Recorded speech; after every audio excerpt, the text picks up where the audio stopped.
quorum. Are we? All right. I think we're also at noon. So we are a little afternoon. Let's just take a quick peek at who's here, see if we have any members. And Kelly, you want to take me off camera, so we just let the board members. Okay. Yep. And looks like we do have a couple of people from the public joining us. That's excellent. All right. So good afternoon, everyone. Welcome to the Ann Arbor DDA's May 2020 board meeting. My name is Keith Orr, and I am the DDA board chair. I will go over details for today's meeting to make sure everyone understands what will take place. DDA members are going to be participating by video and audio. Staff members and other attendees will participate by audio only. Other participants may include our Executive Director, Susan Polley, our Accounting Director and Deputy Director, Sarah McCullum, our Communications Manager, Maura Thompson, Parking Services Manager, Jada Hallbrook, Capital Projects Manager, Amber Miller, Management Assistant, Kelly Graves, Liz Rolla, who is a civil engineer with the DDA, Mike McInnes, General Manager of the Republic Parking System, and Chris Simmons, Program Director of Get Downtown. I want to thank all of you for being here and also the members of the public who are joining us today. As far as the public goes, your microphone will be muted during the meetings, but time has been set aside at the end of each meeting for public comment. There are also four 4-minute speaking slots at the beginning of the DDA meeting for public comment. The chat function, unfortunately, has been disabled. We did get permission to use it, but apparently because the meeting had already been set up, we can't turn it on at this point. All left and came back again. We can't do that. And for that reason, that was really useful last month for me being able to recognize people in the order. Because that hand raising function just doesn't work too well. So I'll just ask you all to hold your hand up if you want to say something, and I'll write down who's next and let everyone know. Let's see. Because this is a virtual meeting, we need each DDA member or staff member to identify yourself before speaking. And when not speaking, please mute your microphone. In general, voting will be done using roll call. It's required to be able to correctly record for the minutes. We will, like last month for procedural stuff, I will ask for unanimous consent. And if for any reason you don't want, I'll be asking for objections. Just unmute your phone, say I object, and we'll take a roll call vote. But otherwise, it will go in the minutes as unanimous. Let's see. Thanks again for coming and for your patience. So let's move on. Susan, will you please do a roll call? Sure. Micah Bartome. Here. Tom Crawford. Here. Alex Deek. Here. Bob Gunzel. Here. Tyler Kinley. Here. Marie Clough. Here. Jessica Letow. Here. Molly McFarland. Here. Darren McKinnon. Present. Rishi Narayan. Here. Keith Orr. Here. Phil Weiss. Here. We have a quorum. All right. Let's see. And just want to ask here, I heard Jessica, but did not see her. Are you not on video, Jessica? I'm not on video. I may have to pop up and down from okay. No problem. Just wanted to make sure. Thank you. Let's see. Thanks, Susan. Let's begin with I need a motion and a second to approve the meeting agenda. Motion. Moved. Second. I think, and we got the second from Darren, I believe. All right. I'll ask for unanimous consent for the board agenda. Does anyone object? Hearing none, we unanimously agree to the agenda. It is approved. All right, next is public comment, and I know we have at least one person signed up. Sandra, if you would like to go ahead and speak, you have 4 minutes. Okay. Find my phone so I can time those 4 minutes. All right. I'm Sandra with the Main Street Area Association. I just wanted to start off by saying thank you. The DDA's thoughtfulness and swift response when this disaster hit to support businesses by covering the cost of sidewalk patio permits and baggy meters for curbside pickup is greatly appreciated. As you know, curbside pickup is all some businesses have right now, making those bag meters vital to their survival. In addition to saying thank you, I wanted to voice my concern for your resolution to approve a discount to monthly parking permit holders. As the director of the Main Street Area Association, I don't see how this refund is helpful to all of our businesses or the vitality of downtown. This discount will benefit only a portion of businesses who are fortunate enough to have parking permits. The DDA's mission is to undertake public improvements that have the greatest impact in strengthening the downtown area. Does saving a handful of businesses a month of parking permit fees help the greater downtown? Will it make a difference during this crisis? I'm hopeful that you will reconsider and save that money for something more inclusive that benefits more businesses and in turn the downtown community in its entirety. It is imperative at this time that every dime spent to support and revitalize downtown is very thought out, strategic, and inclusive. And that's really it. So thank you for your consideration and time. All right. Thank you, Sandra. Way under 4 minutes. Let's see. Is there anyone else from the public who would like to speak at this time? All right, hearing none. Next on the agenda is reports from city boards and commission. And the Downtown Area Citizens Advisory Council meeting was canceled, like so many. So there was no report from them this month. Next on the agenda is the DDA members communication. Would anyone like to provide a communication? And remember to state your name before you speak. Wow, hearing none. Let's see. Susan Pauly, Executive Director report. Thank you. Just a brief note that at the next June meeting, we'll begin with an informational meeting as required under the new DDA Act at the state. We have to twice a year present information about our activities. So we'll start the board meeting immediately after we present our information at 12 noon at the June meeting. So that's it. Thank you. Oh, all right. That was quick. Let's see. Next is the April minutes. I need a motion to approve the April minutes. So moved. This is I believe that was Bob. I need a second. Jessica. Second. Jessica seconded. Any questions or discussion? All right, I will ask for unanimous consent on this one. Are there any objections to unanimous consent? Hearing none, we accept the April minutes unanimously. Don't have to do a roll call.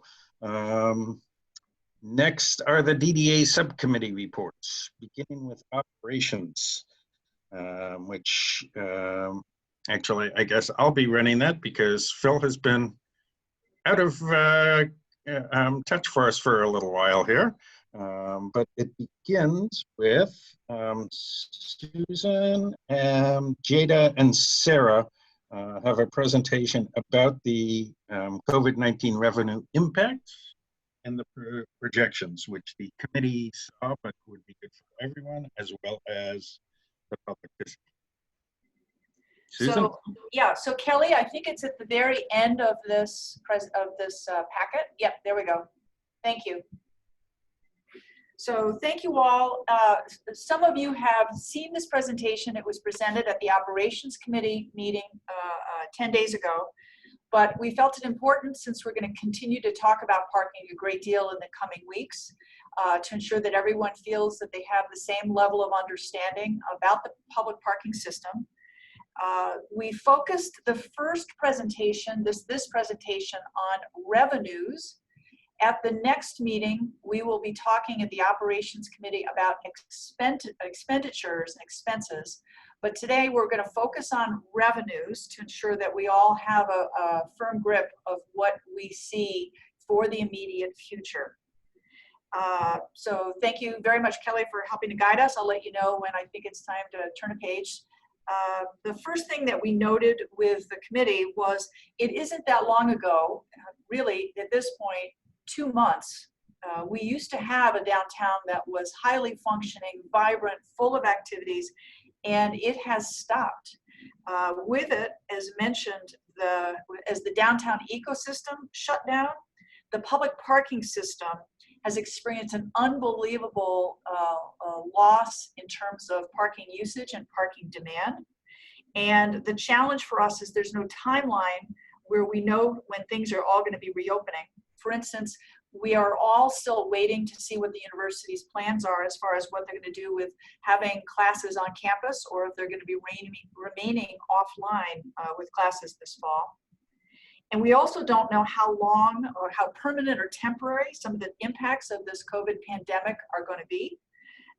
What we do know that in the absence of large-scale testing and a widely available vaccine, we have to look at how our parking revenues are likely going to be impacted over the period of time, because what we are aware of is how keenly people are feeling fear about being around other people because they're concerned about being infected. It's that fear that I think drives a lot of what's going on, separate even from the government regulations. It's the fear that we're going to have to be mindful of.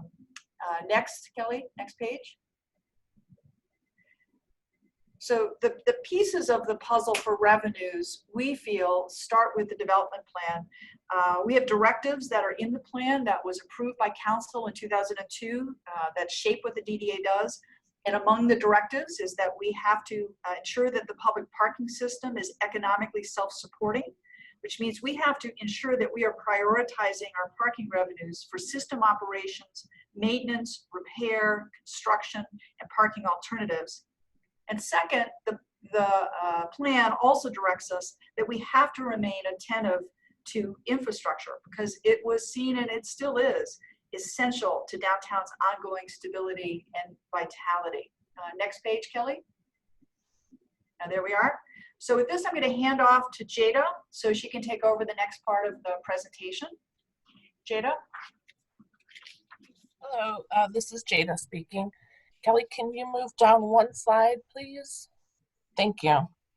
So the DDA parking system has 3 revenue streams: on-street meters, off-street hourly, and off-street permits. And this pie chart is meant to give you a sense of the scale of these 3 main revenue sources and how they were projected to balance out in the fiscal year 20 budget.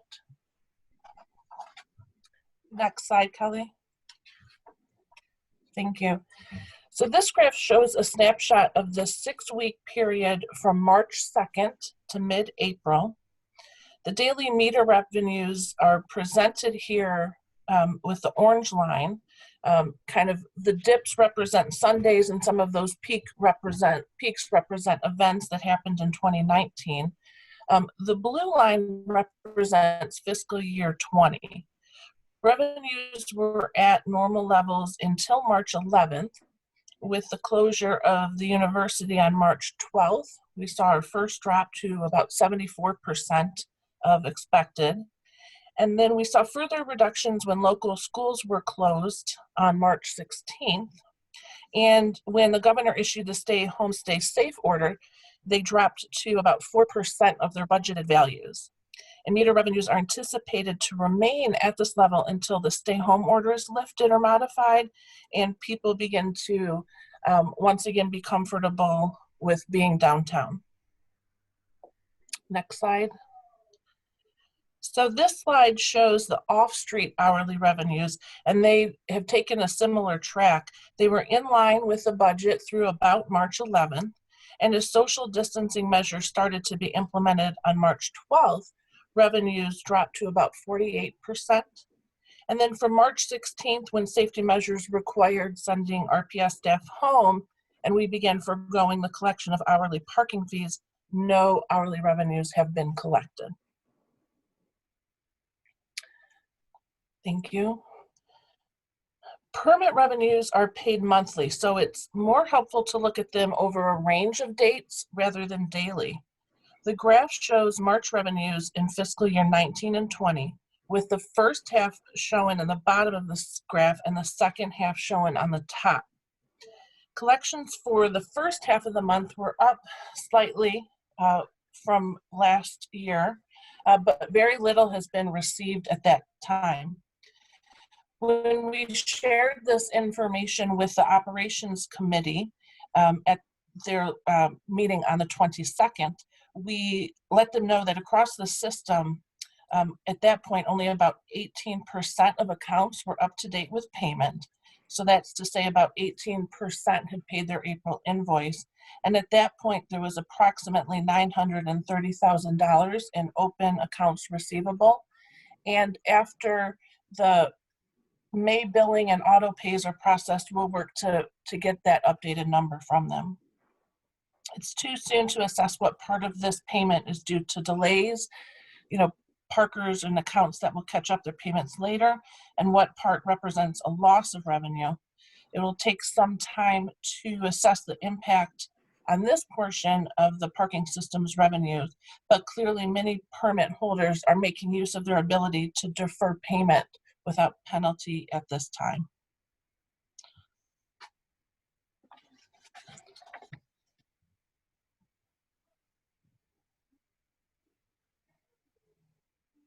Sarah, I will now turn it over to you. Thank you, Jada. This is Sarah. Can everybody hear me? Yep. Yes. Cool. So when we started thinking about what this situation might have, what bearing it might have on our revenue stream, we started considering some different things that we might need to make assumptions about. Will U of M resume in-person sessions this fall? Will it be January or the following fall? Will that be all classes or just a few? What will the duration of the governor's stay home order be, and what will the phasing in period look like? Just, the overall depth and breadth of the economic impacts, trying to make some projections about what those might look like. And then, of course, how long it will take to implement a vaccine is key to all of this. So staff has been working diligently to stay abreast of the information as it rolls out and to understand how it might affect the parking system. But at this point, what we know for sure is that it will take time to understand this better. In the meantime, we're starting to look, we started off by looking at a worst case scenario and what that might look like. So these were some of the assumptions that we looked at. The stay homes order, that means gates up, streets empty virtually through June 2020. Meter collections at 4% as they are currently, hourly at 0, and no monthly permits collected. And then we assumed that a modified social distancing might start in July of 2020 and extend through 2021, so a full year. That continued distancing would be partly driven by state directives, as Susan mentioned, but also by fear. Meters during this time we assumed to be at 10%, hourly at 10%, and permit collections at 50%. So that assumes the collections of permits remain soft and that there's a high rate of interruption and turnover.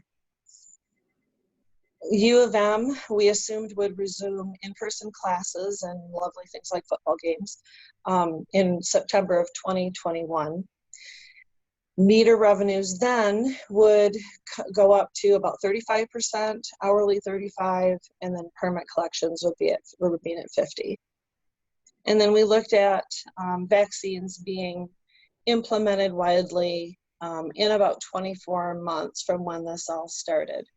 And that would be, the assumption being then that meters and hourly would go to 50% and permits would rise to about 75% of normal collections.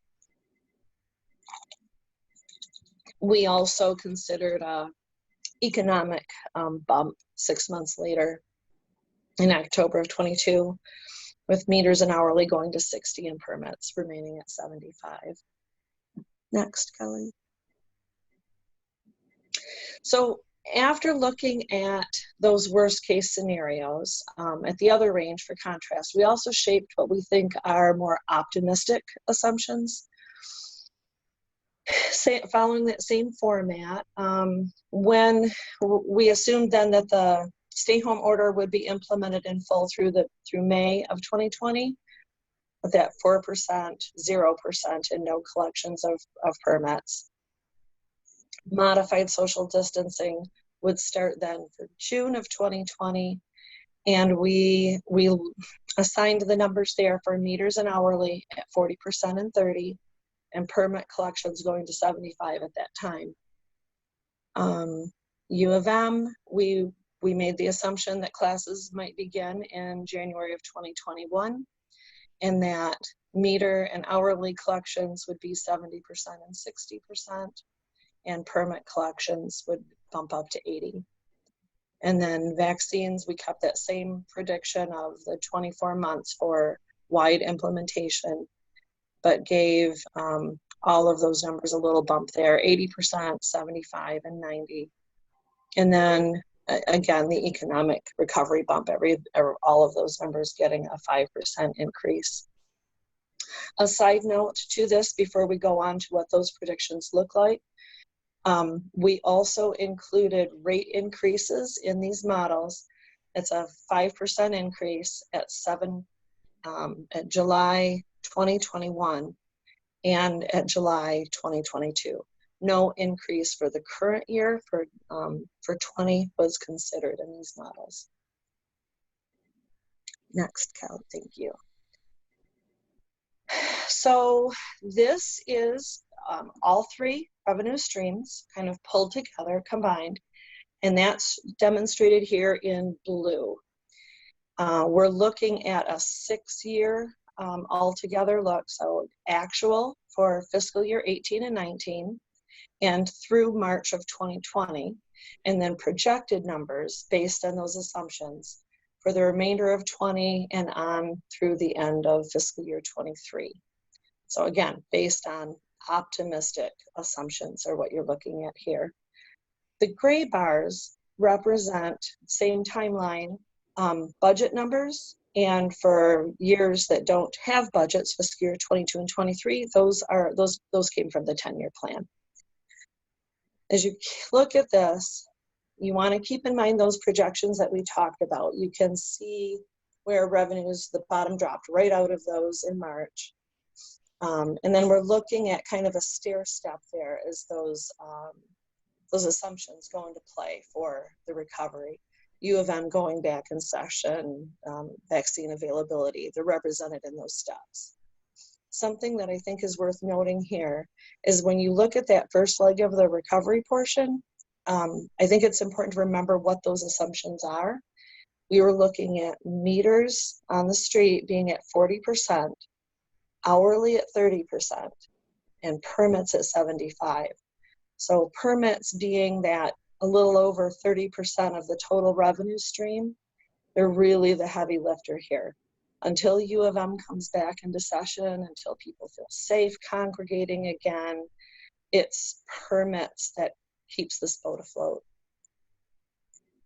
Next, Kelly. Thank you. And sorry, I apologize for my voice, everybody. I'm 24/7 cooped up at home with cats that I'm allergic to. So this is a direct result of my own choices. Let's see here. So this is kind of where we pull everything together. We start looking at revenues, expenditures, and the impact on fund balances. So those assumptions that we talked about, those revenue losses that we just looked at, they're all represented here in that same timeline, fiscal year 18 through fiscal year 23. You can see the original activity numbers, or budget 10-year numbers, and then the impact of that revenue loss in the blue section. And that represents, where are we here? Okay, and then the orange section, we start looking at expenditures. Same sources for original numbers. Also, some kind of quick high-level adjustments are considered here. The same adjustments that were made to projections that you looked at last month, actually. So city payments and credit card charges, which are based directly on revenue streams. So those adjustments are based, are shown here.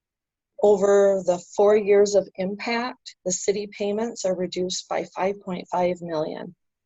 And we're also anticipating or projecting here a 50% reduction to CIP, just for frame of reference. That reduction totals about 10 million, just under 10 million.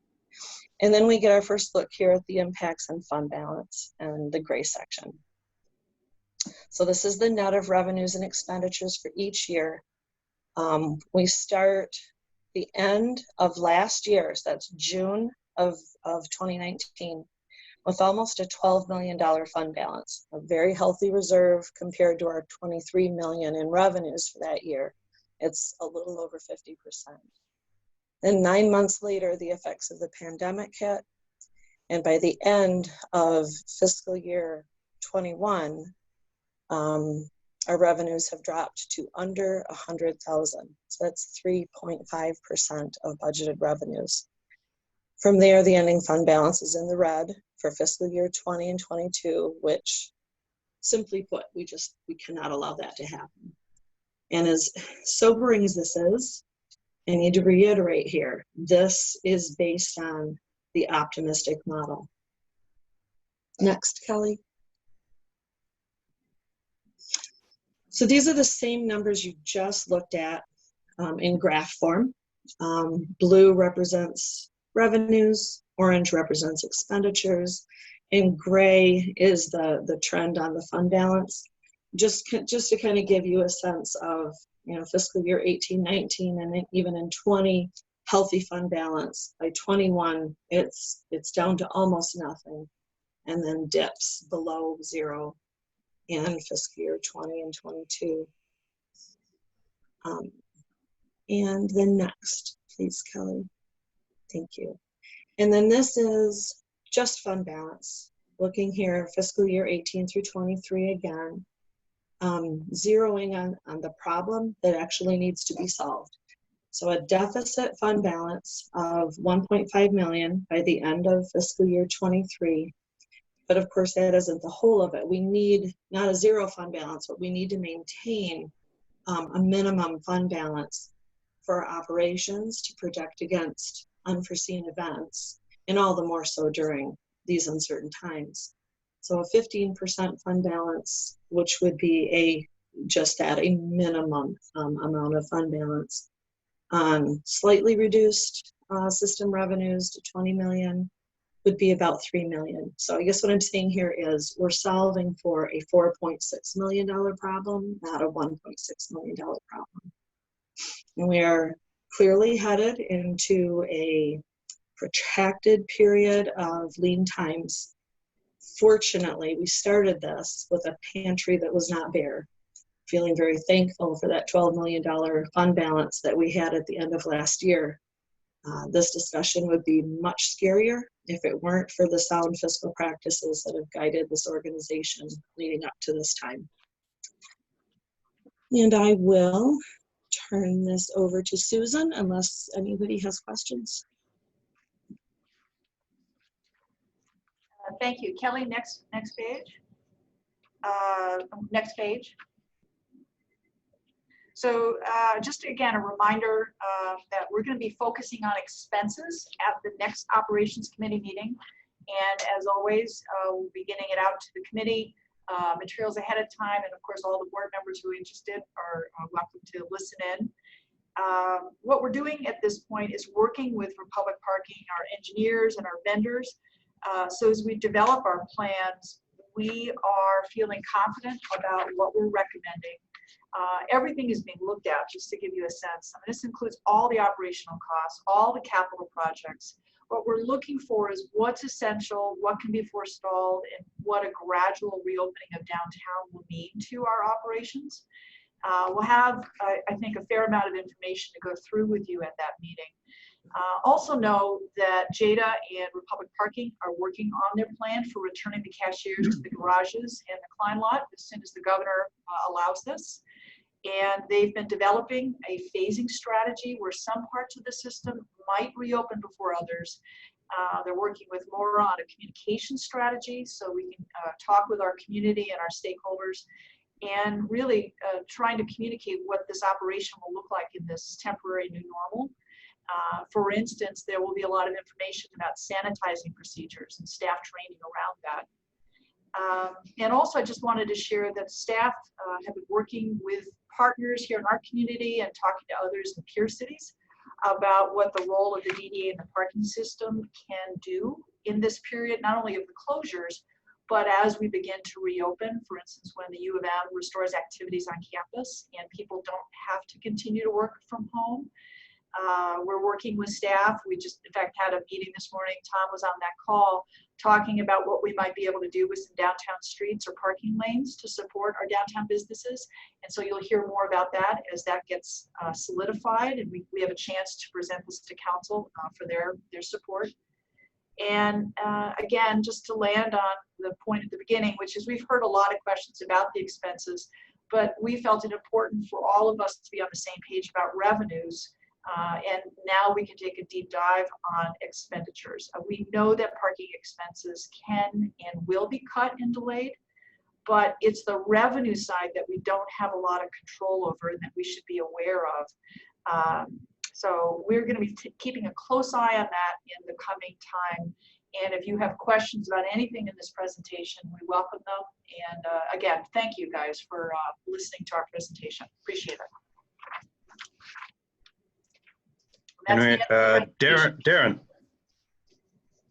Appreciate the presentation, Sarah, especially. Obviously, a lot of work went into this. I saw it at the Operations Committee meeting, but it was a good refresh. Been thinking about this a lot while I go for runs. I don't know why this is in my head when I go for a run, but it is. And I had sent an email out to a couple people that were on the operations call. I hope I didn't violate meeting acts. I tried to keep the quantity of people per email low, but appreciate Susan's comment about limited control over the revenue, but I don't accept the fact that we have no control over the revenue. And one thing that we're doing right now, to blow it up into this macroeconomic terms, is that we are flooding the market, the parking market, with supply when the demand is low.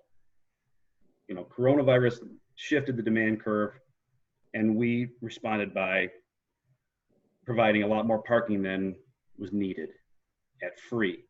So when we look at on-street revenue being decimated, certainly allowing free parking in the garages doesn't help that. We look at expecting pass holders to pay their monthly fees while we let everyone park in those same garages for free. It's hard for those people to stomach that. So I wanted to have a conversation. I don't know if now's the right time or later in the meeting, but rethinking the strategy of keeping all the garages wide open for everybody, because it has a number of negative impacts on our revenue stream. Would it be okay if I asked Jada if you wanted to share some thoughts from that about that question?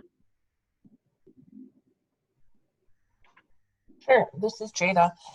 Thank you, Darren. And I know, as we've talked at committee meetings and as staff have talked about this internally and with Republic, we've contemplated what, a phased reopening might look like, or, how that can be implemented, giving staffing concerns and so on. I think personally, I, would worry about the message that would send to our downtown community if we limited, the larger structures to permit parking only. How we would communicate that to them and let them know, what their options would be for hourly parking. There also is, as soon as we put those gates down, some level of increased staffing at Republic Parking, just because, things happen with gates and access systems. So that's another thing to think about. But, I absolutely understand your concerns about revenue and offering some parking free while other is being charged. But I would just worry about, how we would communicate that and how, that would impact the businesses that are open downtown. Anyone else? Yeah, I mean, I think it's a good discussion. I'm not sure the best time for it. I know at the next ops committee, we're largely going to be focusing on expenses, but perhaps that can be a part of the discussion as well. Does that make sense, Rishi? Yeah, I think we had obviously we had a really robust conversation at ops, and I think we landed on something that that made sense to everyone. But I think my thinking is and what I've tried to communicate to people that I've talked with is, as was already mentioned, like it's changing. It's changing every week. It's changing every month. So I don't view this as like a one and done type thing. I think we're going to look at expenses. We're going to see what happens. We're going to wait for football season info. We're going to wait for fall semester info. And then we're going to be able to go from there. So if we can provide more relief, we'll be able to provide more relief. If this is all the relief we're able to provide because we go to worst case scenario, then this is all we'll be able to provide. And so I kind of am looking at it like, we need to evaluate this, every month, and or every couple of weeks, in fact, and we had talked about at operations having a more frequent meeting or combining meetings to be more frequent, and I'm still very much in favor of that. I think now that we're and even keeping it virtual as long as the governor allows it. So I would just, I'd point that out, that I feel like this is something that we're going to keep monitoring and then identify, and hopefully we identify other places to alleviate and ways to fix things like, maybe the incongruencies behind parking being open but charging for parking, things like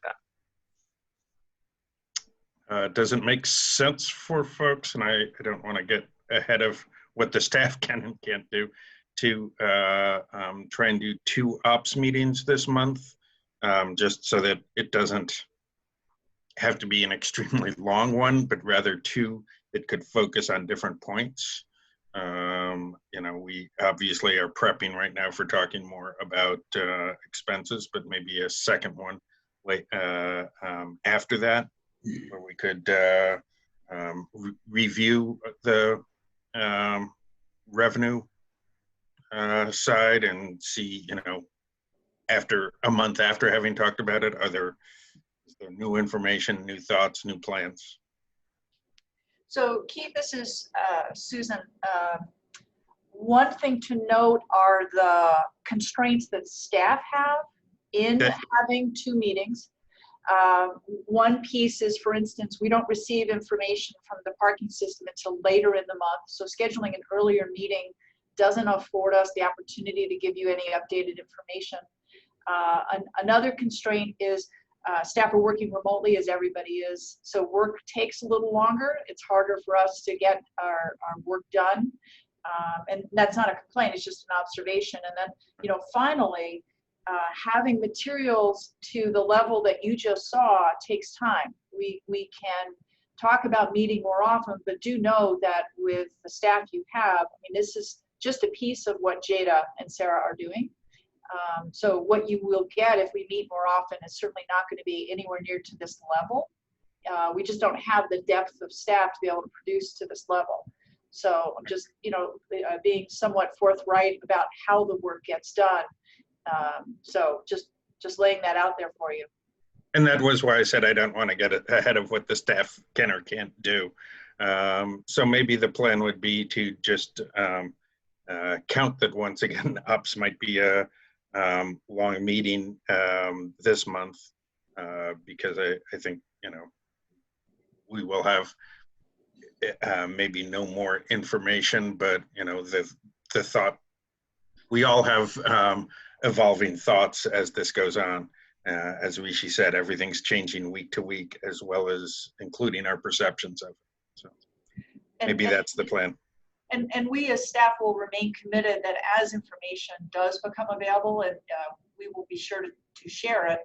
And just one last thought about this working remotely. I hadn't mentioned, Republic also has to be working remotely.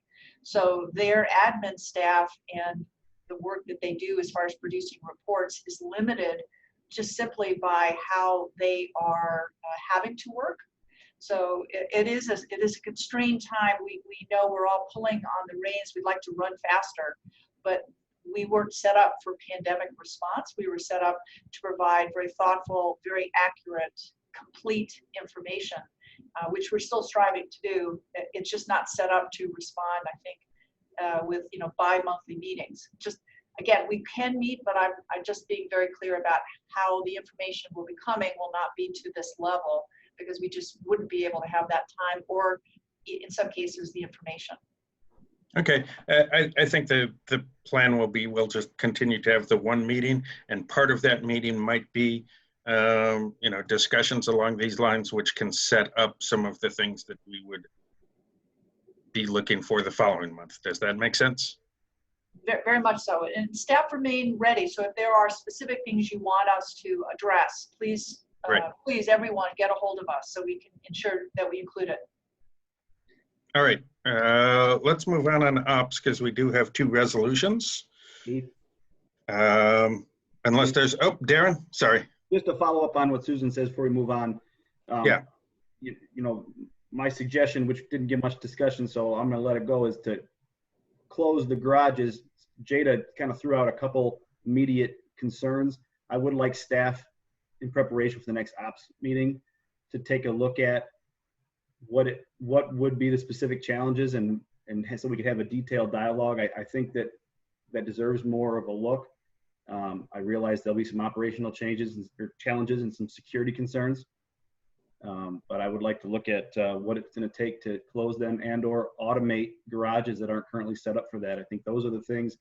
If we're in this for the long haul, if you look at Sarah's chart, this isn't going to be over tomorrow.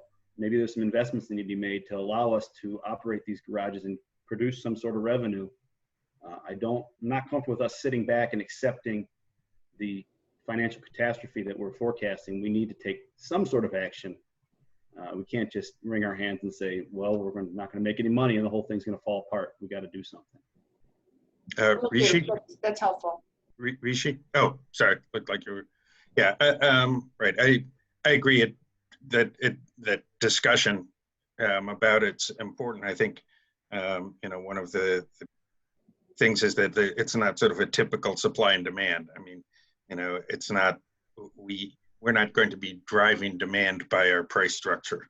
I think, people who are going to be coming downtown are going to be coming downtown, whether there is they will find a place to park, and we maybe need to have that discussion about where are they going to park and what will it cost them to do it. But yes, we'll respond. Thank you very much, Darren. That's very helpful. Let's see. Any more discussion on the presentation? All right. Let's see. The next is a resolution to delay pre-approved July 2020 parking rate change. Oh, you're ahead of me, Kelly. I was going to ask you to go there for those following along. That is on pages 18 to 21. No? Yes, 18 to 21. So I need someone to move the resolution. So moved. Phil moves. A second? Jessica seconded. Thank you. So let's see, the highlights of this. In February of 2018, the board approved a 5-year schedule for gradual parking permit and hourly rate increases rather than doing a chunk every several years. We decided let's do something more modest on an annual basis. Given the temporary shock to the economy, the committee is recommending a 6-month delay for the next round of parking rate increases. Any discussion? Yeah, seeing none. I guess, Susan. Yep. This is the resolution. Let's do the roll call on this one. Okay. Micah Bartome, Yes. Tom Crawford, Yes. Alex Deek, Yes.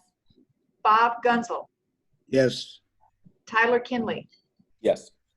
Marie Clough, Yes. Jessica Letow, Yes. Molly McFarland, Yes. Darren McKinnon, Yes. Rishi Narayan, Yes. Keith Orr, Yes. Phil Weiss. Yes. Thank you. We have the resolution is approved. All right. Oh, I didn't bring my meat tenderizer to pound on the thing and say approved. Oh, well. Let's see. So we have another resolution then. This one has been referenced a few times today. This is the resolution to approve a discount to monthly parking permit holders. This one is on page 22, it appears. I need a motion. Moved. Marie moves. We need a second. Support. Bob, we have support. And the background here, the resolution would provide each monthly parking permit account with a discount equivalent to the cost of one permit per month. In other words, if your account has one permit, then you would be paying nothing for the month. If you have 6, you would be paying for 5. There are approximately 600 accounts. 63% of them are with only one permit. And since accounts are organized by facility, it is possible for a person or business to have more than one account. Estimates of the total discount provided would be around $88,000. We did have a lot of discussion about this. We anticipate the parking system will be devastated for some time, but we did want to do something to support downtown stakeholders since this was something we had been hearing about. Discussion. Wow, seeing none. Then It seems like we ought to have wait. some discussion on this. Okay, This is Micah. Tom Crawford, sorry. Oh, Tom. Yeah, I think, I'm trying to remember who it was that I was in attendance at the ops who brought this forward, and I think it might be worthwhile to kind of just review the logic in this. I know I thought a lot about it afterwards, and there were differing sides. So while the resolution comes out like this, I also thought a lot about what Chairman Orr said, and have struggled with doing this because parking is available, and we're not really talking about providing parking. We're talking about a reserved space, which is a more of an optional thing. So I don't know. I'm happy to engage in a little bit more discussion about this if people would like. But if not, I'm happy to go ahead and vote. Well, let's see. I'll jump in here because I think it was me who came up with it, and the concept was just trying to find a way, since there had been quite a few people who had said, you know, that it was the fairness doctrine that they were after. You know, there's free parking and we're paying for it. And on the flip side is the point of, well, you know, you are paying for something above and beyond parking. You're paying for having that spot reserved, as it were, if not a single spot, having a spot in the structure guaranteed for you. And, you know, among other discussions was the point of, you know, if you're looking to cut expenses, you can let permits go. And, you know, that seemed, I think, I forget who it was that brought this up there, talking of the fairness doctrine. It was sort of like, well, The company, the people who already have 20 parking permits are probably not the ones who are going to have an issue with it. It's going to be the people who are, you know, the single person office downtown. And it's not a huge amount of help, but it is at least some piece of help. So it came out as a bit of a compromise. I'm still comfortable with the compromise. I understand the concerns that were, who was it? Oh, Sandra, at the beginning. I understand her concerns. And I guess I would feel more strongly about it if we had said system-wide, everyone gets 1 month off, because the cost there would have been pushing 700,000, I believe, in lost revenue. So for 88,000, it seemed like we were doing something that, especially the smaller businesses might actually get a benefit from. So that's where we arrived at that. Any other discussion? If I could just add on. Yeah. This is Tom Crawford again. Are you able to see me when I raise my hand with the screen share? Because Yeah, sorry. I didn't catch that. I saw Rishi there. So Rishi, I'll be right after Tom. I'm sorry. I just wasn't sure how the meeting worked, because I only see you in the screen share, but as host, you're able to see all of us? Yes. Oh, I'm sorry. That helps me understand how to participate. Okay. I've already spoken if Rishi wants to go next. No, go ahead. Go ahead and respond to that. Then Rishi will be next. Well, I mean, if the interest here is to help people, I feel like the board has already done that some, right? I mean, a person doesn't have to pay this month. In fact, we're seeing a lot of people not pay and choose to because there's not a penalty, they've chosen not to pay. So it's a bit of a cash flow issue on their part. I know that's not permanent, but it I think the board has done something to help. It also strikes me that one of the things we might want to focus on, because I'm also thoughtful about the equity, are the rules of how we would allow people to apply for permits when they come back in, or when there's more demand for them, rather than letting people who happen to have, maybe larger companies be able to get them all at once. That might be an area of focus rather than taking the little bit of revenue we're getting and giving some of that away. Rishi?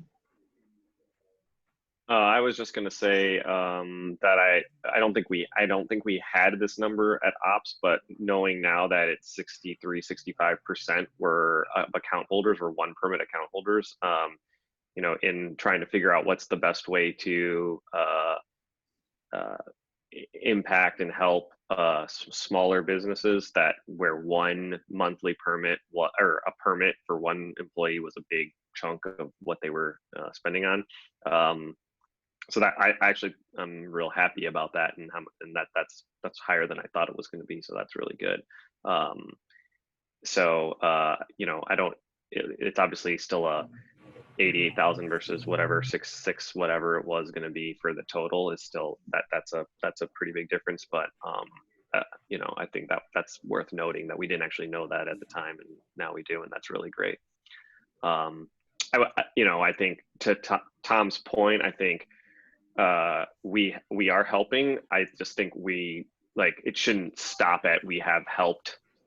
We helped, we did something, so we're good. And I know, Tom, that's not what you're saying, but I think we're continuing to find places that I look at it as we're continuing to find places where we can contribute and help.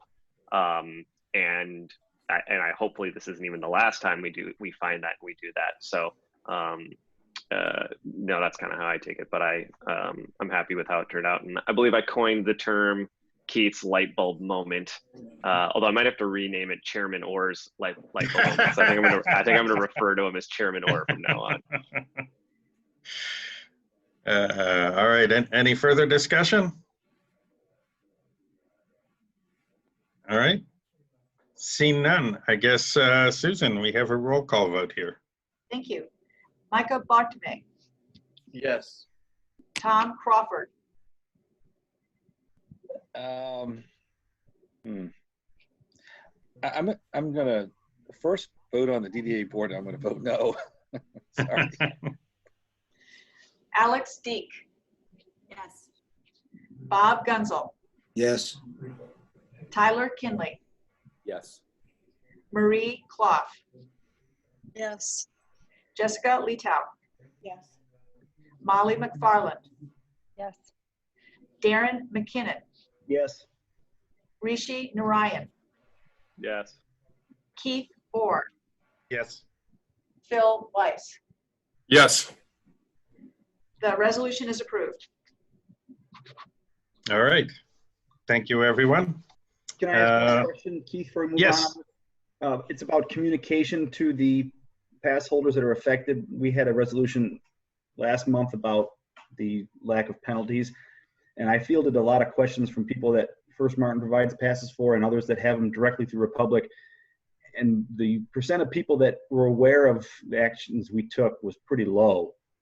And I know we have a monthly communication email. I just wondered if we could try to enhance the communication to people on what we're doing here. Yeah, can I ask Jada, how was information communicated after the decision last month? Sure. So this is Jada speaking. Republic Parking has a database of emails associated with account contacts, and that information, a letter was shared with them. We were planning on, depending on the outcome of today's votes, preparing another email for them that included the possible discount information and the rate delay information. We can also go back and include information from last month's vote as well. And in addition to that email going directly to the Parkers, I can ask for Maura's help with communicating that more broadly as well. All right. We get a thumbs up from Darren. Thank you. Thank you. So the next meeting, Ops Committee meeting, will be Wednesday, May 27th at 11 a.m. A note here, and this will apply to all of our meetings. As of this point, the governor's order regarding virtual public meetings expires sometime within the next week. I forget the date. And at this point, it hasn't been extended. Most of her orders have been extended sort of at the last moment. So it may yet happen. We hope it will be, because as big as our conference room is, once you start putting 6 feet between people, there's very little room for staff or public. So unless we rent a drive-in somewhere and hold our meeting there, we're hopeful that that will be extended. But that's just a note for everyone to know, and we will keep you informed as we know more about that. Question on that, Keith. Yes. I think as far as I know, that the public meeting thing goes until the 12th. The stay-at-home order goes to the 15th. So for those 3 days, we really couldn't even meet if there was a meeting scheduled, right? Yes, so we're, Keith and I talked, we're gonna reach out through our contacts to the governor's order and ask that she clarify for all of us who have these public bodies what her directive is. You have the dates exactly correct. So the ability to have virtual meetings is enabled and through the 12th, but her stay-at-home order ends on the 15th. So we have to figure out what the next step will be. Right. So those are the known unknowns. So we'll keep you informed as we know more about that. All right, that's the operations. So next we have Partnerships Committee, and I turn it over to the chair, Tyler Kinley. We did not have a partnerships meeting, but we are planning to somehow have one next week on Wednesday. So. Is there a resolution? Yeah, so this is Susan. If I could step in, the board approved a resolution at its March meeting assigning dollars for the next phase of work on our downtown city properties, where we're exploring the inclusion of affordable housing in future development. Subsequent to that approval, staff, myself, as well as city staff have been working together And it makes most sense for the Housing Commission to sign the contract with Smith Group, not the city. So we're bringing this back through the board so we can get approval to change the recipient of the grant. Everything Right. else stays the same, from the city to the Housing Commission. So it's the same resolution you've already approved. It just allows us to change the recipient. Right. And we've basically already gone through the reasoning behind it, and sort of what it would serve. So it's just a student's net. All right, so we need a motion for that?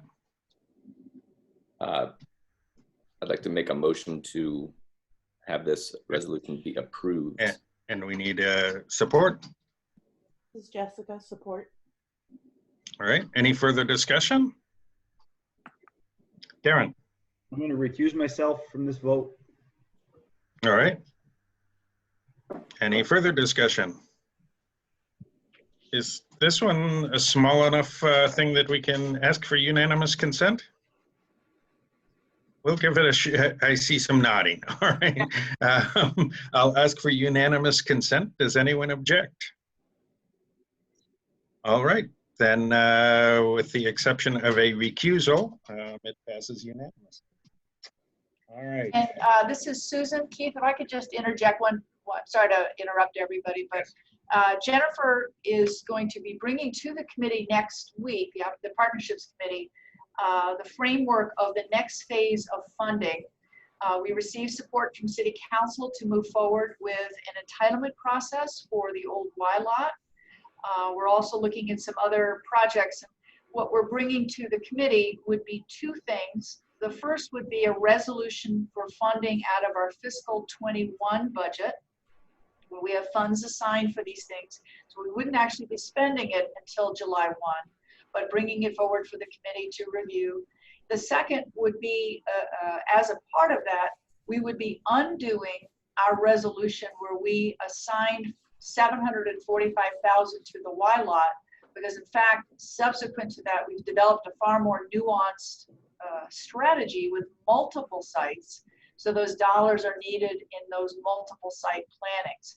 So we'll have details for you, and those that are interested, we welcome you to participate next week. Those two things, though, will be on our agenda. All right. And Tyler, did you give the date and time? Don't remember now. Yes, you did. Yes, it's next week. Right. I believe we moved it to, Susan, correct me if I'm wrong, it's 9 a.m.? Yes, on Wednesday. On Wednesday. All right. Let's see. And that brings us to Finance Committee. Bob. Thanks, Keith. The April Finance Committee meeting was canceled due to the lack of critical business. Approval of the expense registers will be done at the May Finance Committee meeting. Meanwhile, the draft reports will be posted on the DDA website. City Council is scheduled to approve the FYI 21 budget at its May 18th meeting. The next Finance Committee meeting is Thursday, May 28th at 9:30 a.m. Remember, that's a new time going forward. All right. Thank you, Bob. That brings up capital improvements. Jessica and Molly. Who's taking it? Who's starting? Molly. Thanks, Keith. Yeah, I'll step in. Jessica's not feeling well. I hope you're feeling better soon, Jess. So we did have the meeting on April 15th, which feels like a lifetime ago. But we do have some updates to share with you guys. So I'll just read through these updates now. For Huron Street, the contractor is finishing tree planting and paving this week. They expect final striping next week, so we're very close on that one. William Street, we're still waiting on consistent temperatures to be above 50 degrees and no rain in order to install the final pavement markings. First Street, the contractor is working on the east side of the street with a single lane closed between William and Huron. They're currently installing the water main beginning at Liberty and moving north. The contractor may have the water main installed to Huron Street by the end of the week.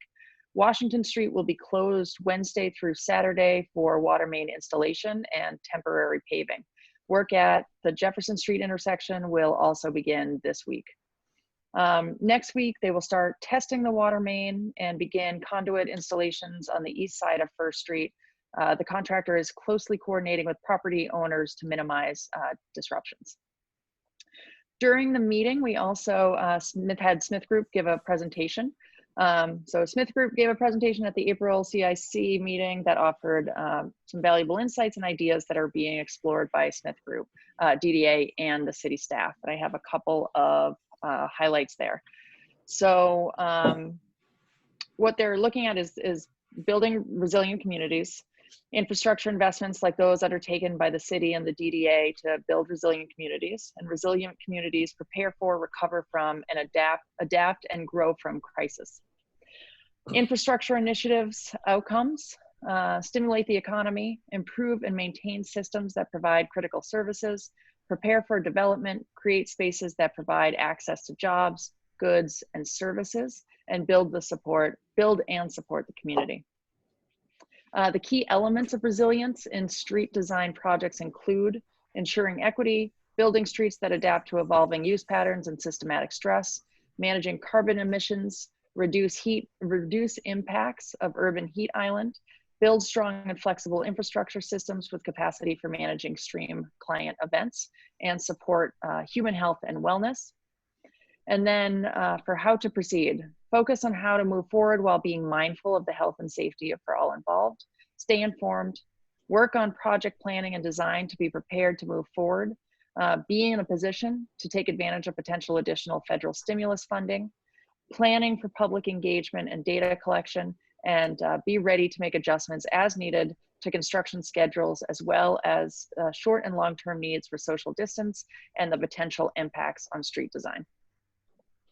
The next regularly scheduled Capital Improvements Committee meeting is Wednesday, May 20th at 11 a.m. It's been decided that the committee will meet as scheduled to talk about our next round of projects and hopefully some short-term changes to test ideas and provide support. It's not clear yet, I guess we've already talked about this, if the governor's order allowing virtual public meetings will be extended, so this may be a committee meeting held over Zoom, or we may be back to meeting in person again. And that's what I've got for you guys. Keith, I think you're on mute. There we go. Thank you, Molly. Let's see. Executive committee report. The executive committee did not meet today, so nothing to report. Let's see. The next full meeting is, as was noted, June 3rd, and also as Susan noted, but I will reiterate here, the DDA will hold its first of 2 informational meetings required in 2020 by state statute. That will be held at 12 noon, followed immediately by the regular June board meeting. My recollection is the last time we did this, it was about a 5 or 10 minute presentation, and then we moved into the regular meeting. Is there any new business?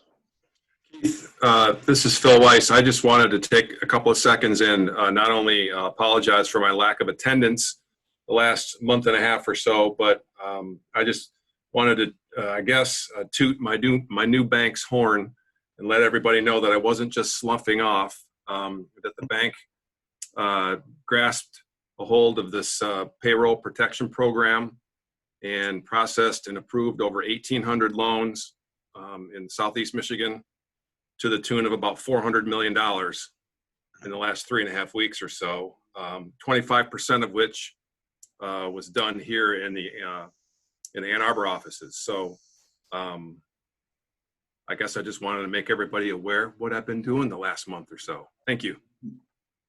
Great. Thanks, Phil. Thanks, Phil. Any other new business?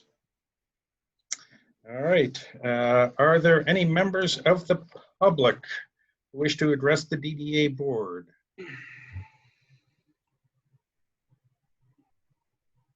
I hear none, see none. Looking for that hand up thing for those who are in. Okay. All right. See none. We need a motion to adjourn. We need a motion to adjourn. So moved. So moved, says Tom Crawford. We need a second. Who's the second? Sorry. Darren? All right. And I will ask for unanimous consent on this. Is there any objection? Seeing none, the meeting is adjourned. Thank you so much, everybody, and we'll be in touch about how we will be meeting over the course of the next month.